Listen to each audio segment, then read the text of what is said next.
कुनै पनि सोलिड छ भने त्यसलाई हामीलाई ग्यासमा चेन्ज गर्नु छ। पहिला केमा चेन्ज हुन्छ? लिक्विडमा चेन्ज हुन्छ।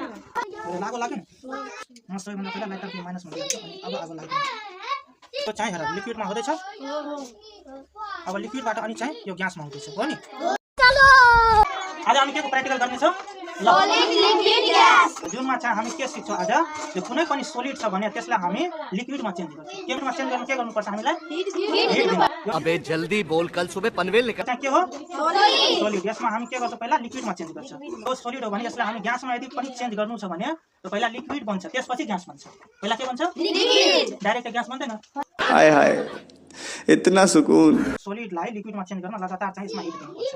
चम्मचलाई यदि तल गर्छ भने त बडी हिट एकैचोटी आउँछ। यसबाट के हुन्छ? सोलिडमा आगो पनि लाग्न सक्छ। त्यसैले यदि बिस्तारै हामीलाई यसमा लिक्विडमा चेन्ज गर्नु भने त त्यति हिट एकैचोटी दिनु पर्दैन, अलि बिस्तारै हिट दिनुपर्छ।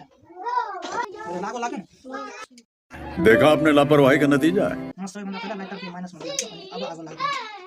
त्यो चाहिँ हेर लिक्विडमा हुँदैछ। अब लिक्विडबाट अनि चाहिँ यो ग्यासमा हुँदैछ हो नि।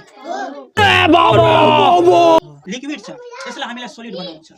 के गर्नुपर्छ? यसलाई फ्रिज गर्नुपर्छ। भन्नाले सोलिडबाट लिक्विडमा चेन्ज गर्न र लिक्विडबाट सोलिडमा चेन्ज गर्न फ्रिज बनाउनु। ये तो लेटेस्ट न्यूज है। कुनै पनि सोलिड छ भने त्यसलाई हामीलाई ग्यासमा चेन्ज गर्नु छ। पहिला केमा चेन्ज हुन्छ? लिक्विडमा चेन्ज हुन्छ।